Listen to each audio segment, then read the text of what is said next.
Hi there, I'm John Bond from Riverwinds Consulting, and this is Publishing Defined. Today I'm going to talk about Cabell's Whitelist and Blacklist services.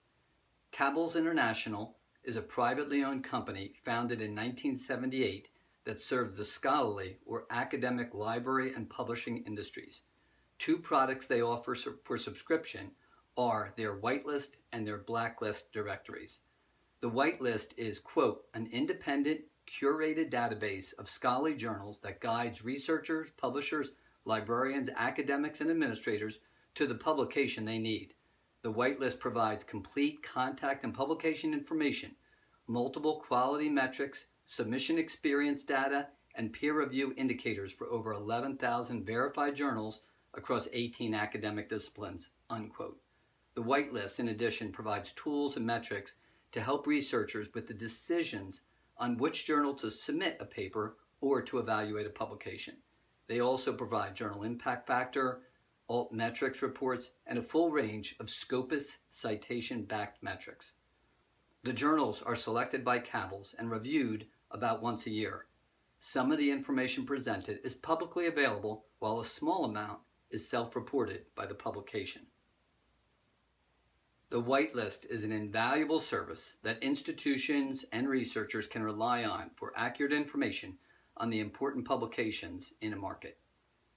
On the opposite side of the coin is the Blacklist, which is a searchable database of deceptive and predatory academic journals. Jeffrey Beal, an academic librarian from Colorado, has been closely associated with the beginning efforts to identify predatory publications.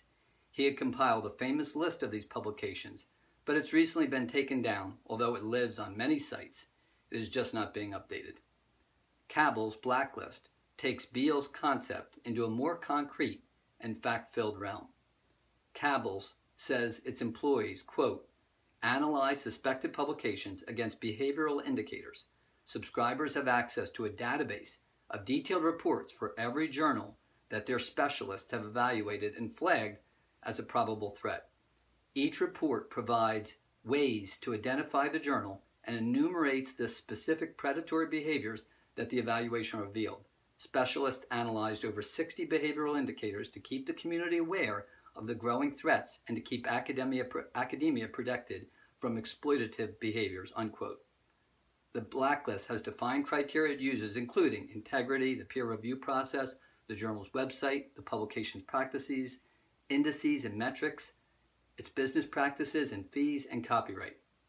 The Blacklist, as of this date, lists 5,900 plus publications.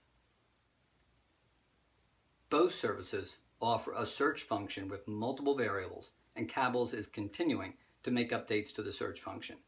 Both are subscription services geared towards institutions versus individuals.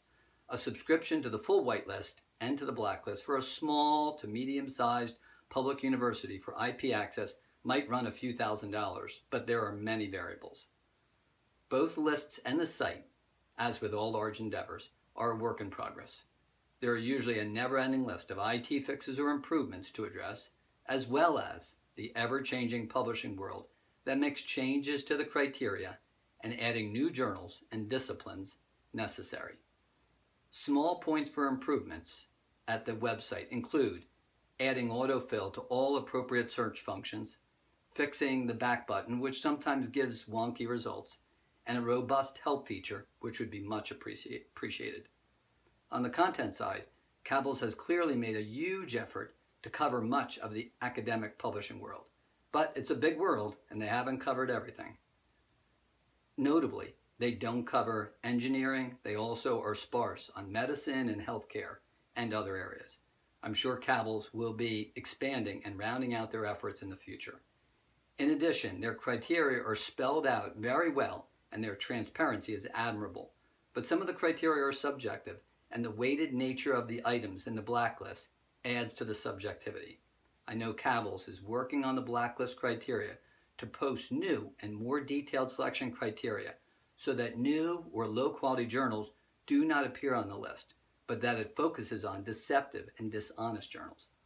Despite these small points, Cabell's Whitelist and Blacklist are welcomed and valued services that researchers and appropriate institutions should have access to.